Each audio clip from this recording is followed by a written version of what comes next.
Dourado e a imigração italiana. Retomando o tempo, roubando lembranças e aprisionando-as no papel, vou contar a história ouvida das tias, avós, enfim das pessoas mais velhas. Era o final do século XIX e início do século XX.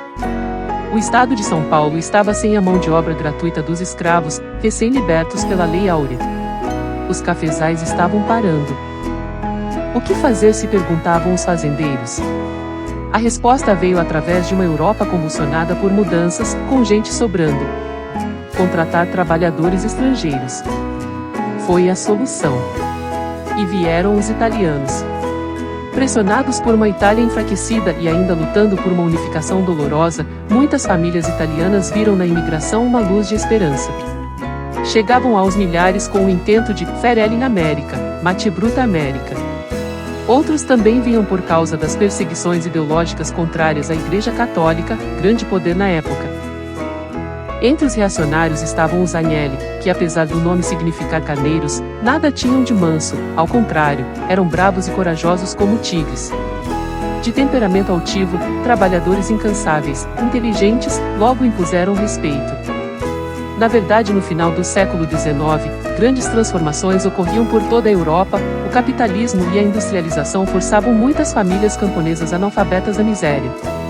Desde 1870 a Itália não sabia o que fazer com um número cada vez maior de desempregados.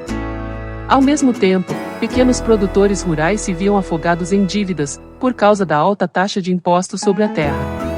Acabavam engolidos pelos grandes proprietários rurais, que compravam suas terras por um preço muito abaixo da cotação real. Esses pequenos agricultores também acabavam na imigração. A maior parte sequer sabia onde ficava o Brasil. Não imaginavam o que iriam encontrar, e o quão terrível podia ser uma viagem de navio para atravessar o Oceano Atlântico. Alguns nunca haviam saído de seus pequenos vilarejos. As famílias eram enormes, todas com crianças pequenas. Muitas vezes vinham todos, os avós, os pais, os tios, até os vizinhos. No início da imigração, a grande maioria dos italianos eram vênetos, principalmente porque tinham grandes conhecimentos de agricultura. Segundo o autor Pignassi, os meridionais não amam a terra como os camponeses do norte. De natureza versátil, engenhosos e irrequietos, se adaptam a todos os trabalhos e profissões, mesmo as mais humildes e algumas vezes abjetas, desde que consigam um lugar imediato.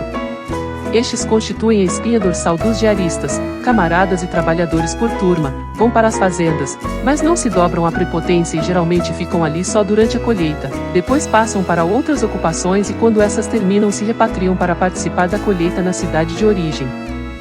Os Agnelli eram da Toscana, da região de Arezzo. E o Brasil da época significava São Paulo dos cafezais, que logo aprenderam, era o que comandava a vida por aqui.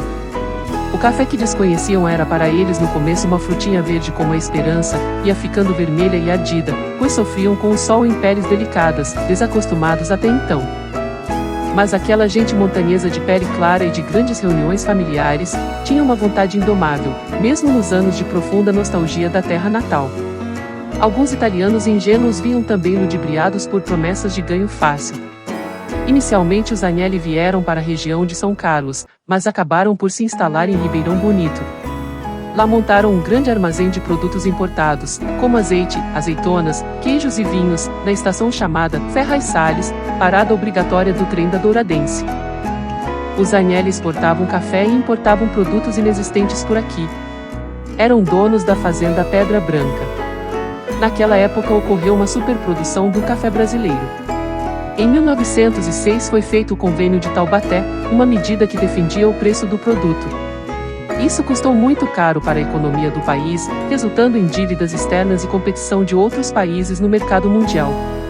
Por essa época, em Dourado foi fundado o primeiro grupo escolar, inaugurado em 3 de agosto de 1908. Em 1909 escreve o autor italiano, Paolo I. de Luca, os nossos imigrantes brasileiros são quase todos agricultores, provenientes, na sua maioria das províncias meridionais. Muitas cidadezinhas da Calábria e Basilicata se tornaram quase despovoadas pela desenfreada imigração para o Brasil.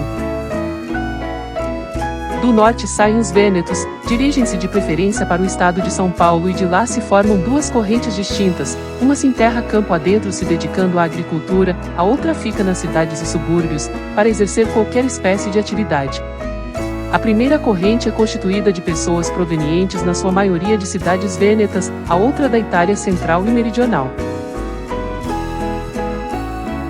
Essa descrição faz parte do livro Os Carneiros e a Estrela, de Kate Agnelli, que pode ser conferido na descrição do vídeo e no blog Dourado sobre a preservação histórica da cidade de Dourado.